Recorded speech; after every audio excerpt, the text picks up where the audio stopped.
Bonjour à tous et bienvenue sur ma chaîne. On se retrouve aujourd'hui pour l'essai d'un autre deux roues, la KTM Super Duke R 1290 de 2021. Nous allons commencer par un petit tour du propriétaire. Donc on va commencer par cette face avant très agressive avec une signature lumineuse que je trouve moi personnellement sympathique. Elle est rehaussée par des mini clignotants très bien intégrés. Donc ce sont des modèles KTM, de la gamme KTM, développés en partenariat avec Rizoma. La petite signature Rizoma derrière. Personnellement, je trouve vraiment qu'ils sont magnifiques. Donc cette moto est équipée de quasiment tout le catalogue d'accessoires KTM. On a les leviers anodisés, levier de frein, levier d'embrayage. Donc le levier de frein siglé Brembo. On a également des rétroviseurs en bout de guidon de chez KTM, KTM Parts. On a le saut de vent, le petit saut de vent également, toujours chez KTM Parts. On a le liseré de jante, on a les patins de protection de la fourche, freinage avant confié à Brembo, la protection de radiateur signé Evotech. Donc avec le support de plaque, ce sont les seules options qui ne sont pas KTM Parts. On a également en option le vérin de direction, patin de protection, donc chez Evotech également. Les superbes commandes reculées, toujours chez KTM.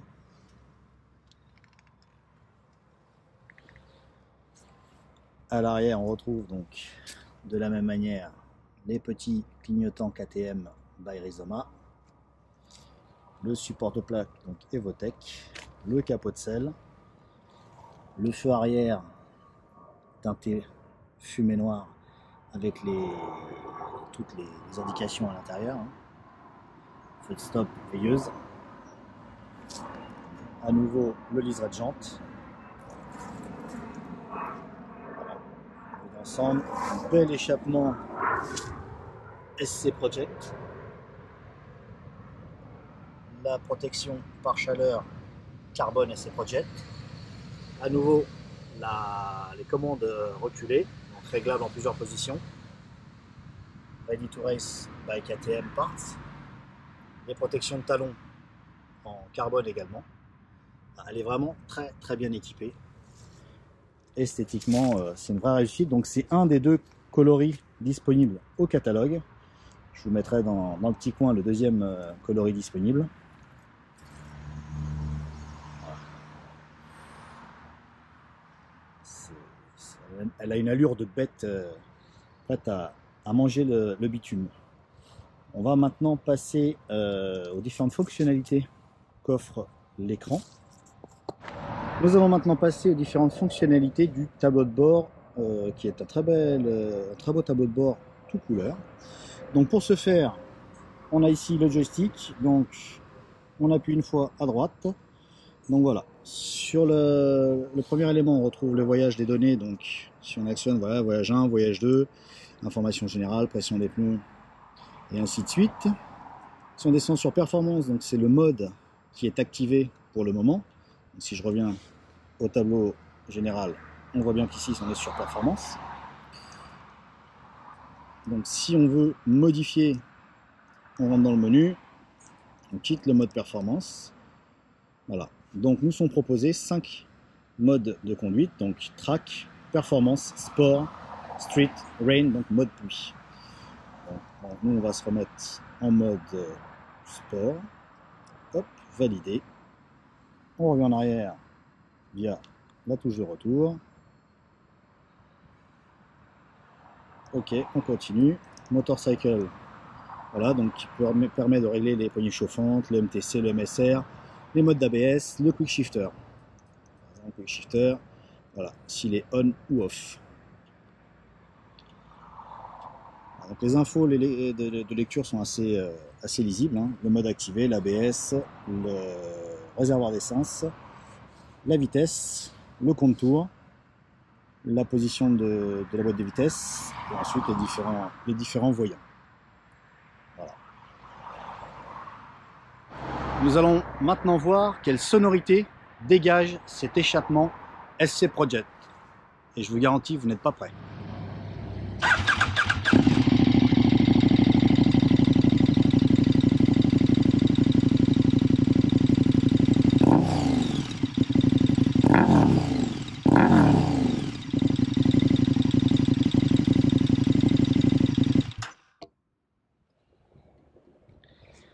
La sonorité dégagée par cet échappement SC Project est à l'image de la machine bestiale.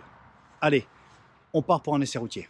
Allez, nous voilà partis pour l'essai de cette KTM 1290 Super Duke R 2021. On va commencer donc les premières sensations. La moto est agile, les rapports passent bien. Bon, en troisième, 64, 62. Tout va bien. Alors, ce qui se dégage dans un premier temps de cette Super Duke R 2021, c'est une énergie brutale. Déjà esthétiquement, les lignes sont aiguisées, affûtées. Même en statique, on retrouve le côté bestial, d'où son surnom de Beast, de la machine. Alors, c'est une moto très technologique avec de multiples réglages et paramètres disponibles pour la rendre encore plus affûtée. Elle comporte un nouveau cadre qui est 3 fois plus rigide que le modèle antérieur, ce qui n'est pas rien. Déjà, le modèle antérieur était très efficace, celui-ci monte encore d'un cran. Sur cette troisième génération, tout a été revu en profondeur puisque 90% des pièces sont nouvelles. Les composantes conservées sont essentiellement au niveau du vilebrequin, des bielles et des ensembles cylindres et culasses. Donc au chapitre de la concurrence, on retrouve alors 3-4 cylindres, donc plus puissants, mais voilà, ce sont des architectures moteurs 4 cylindres et non bicylindres comme cette KTM qui reste le bicylindre le plus puissant de la production moto d'origine. Donc les concurrentes sont les Ducati Street Fighter V4, donc qui sort 208 chevaux, la Kawasaki ZH2 également 200 chevaux et la MV Agusta 1000 Brutal de 208 chevaux. Alors, à l'opposé de son côté bestial, cette Super Duke R 2021 sait recevoir. Et au chapitre des équipements, on trouve entre autres feu à LED avant-arrière, nouveau commodo rétroéclairé, des étriers de frein Brembo Stylema à 4 pistons, donc les Stylema étant vraiment le haut de gamme de chez Brembo. Disque flottant de 320 mm à l'avant et un étrier double piston sur un disque de 240 mm à l'arrière. Enfin, l'ensemble offre un feeling et une puissance de freinage très très confortable. Au niveau confort justement, on est accueilli par une selle assez souple et confortable, positionnée à 835 mm du sol, donc une bonne moyenne, quoi. Moi pour 1m76 ça se passe très bien, pas de souci. Le réservoir quant à lui fait 16 litres. Ensuite, sur le tableau de bord, donc on retrouve un écran TFT inclinable de 5 pouces, très complet, qui intègre l'application MyRide, donc démarrage champ clé également. 5 modes de conduite, dont Rain, Street, Sport, Performance et Track, sachant que sur ces deux derniers modes, on peut les enrichir. Il y a des options, des paramétrages spécifiques pour ces deux derniers modes. On retrouve également un cruise control, donc très facile à enclencher, à régler, un vrai bonheur. Et le super quick shifter up and down, c'est un régal. Tout se passe bien à la montée, à la descente, c'est vraiment un régal. Les leviers d'embrayage et de frein avant sont hydrauliques et réglables. Donc là on fait une petite pause, le feu rouge. Avec son couple extrêmement généreux, sa puissance est explosive à haut régime et elle fait preuve d'un grondement assez autoritaire. C'est typique du gros bicylindre, c'est vraiment très jouissif à piloter sur la route. La 1290 Super Duke R a perdu 6 kg et gagné 3 chevaux en devenant plus performante sur la route et sur piste par rapport à la version précédente. L'ergonomie des commandes est naturelle et on accède facilement aux différents réglages disponibles. Alors, pour revenir sur les différents modes, hein, donc le mode Rain donc, est le réglage pour les conditions humides, avec une réponse à l'accélération douce, une puissance faible et un contrôle de traction maximum. Ensuite, vous avez le mode Street pour les trajets quotidiens. C'est un des réglages homogènes pour l'utilisation au quotidien. Le mode Sport qui, lui, intensifie le contrôle de la poignée de gaz et libère toute la puissance du moteur en réduisant quelque peu le contrôle de traction. C'est un peu plus joueur. Le mode Track, lui, permet de personnaliser certaines fonctions pour affirmer le style de conduite en jouant notamment sur le contrôle de traction et la possibilité de désactiver l'anti-wheeling. On est dans une région où les feux rouges sont légion. Le mode performance, donc, qui est basé sur un mode track à la base, sauf qu'on garde la possibilité d'ajuster la réponse à la poignée de gaz, le patinage des roues et le régulateur de vitesse, donc les aspects un peu confort dans un mode performance. Quand on est en mode sport, déjà, il faut s'assurer d'avoir de la place devant, car ça tracte très fort. Le freinage est excellent, mais il faut penser à anticiper, car du fait d'être assis sur une catapulte, ce qui est au loin arrive très vite. C'est un jouet pour les grands, en fait, doté d'une maniabilité et d'une précision redoutable. Il faut être prudent, car il faudra être un pilote très expérimenté pour pouvoir tirer toute la quintessence de cette machine. Sur route, ça me paraît un peu compliqué. Je pense qu'il faudra, aux pilotes avertis, se rendre sur circuit pour vraiment pouvoir tirer tout ou partie de l'énorme potentiel de cette machine.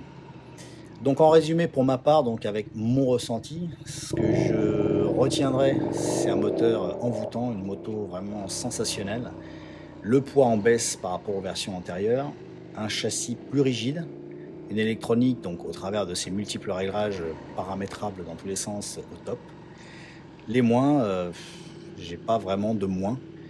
Hormis que c'est une moto, je pense, à ne pas mettre entre toutes les mains, parce qu'on a vite fait, pour les pilotes non expérimentés, de se faire peur avec. Même si elle est utilisable au quotidien, ça marche tellement fort que c'est... Enfin voilà, prudence. Donc c'était mon essai réalisé pour cette KTM Super Duke 1290 R modèle 2021. Je tenais une nouvelle fois à remercier toute l'équipe de Paris Nord Moto ici à Aulnay-sous-Bois pour le prêt de ce véhicule afin de pouvoir réaliser pour vous cet essai. Voilà, c'est la fin de la vidéo. Je vous remercie de l'avoir regardée. J'espère qu'elle vous a plu. Je vous donne rendez-vous dans ma prochaine vidéo. Si vous n'êtes pas abonné, n'hésitez pas à vous abonner et à activer les notifications. Comme ça, vous serez tenu en temps réel informé de mes dernières vidéos. Likez, partagez, commentez. Et moi, je vous dis à bientôt.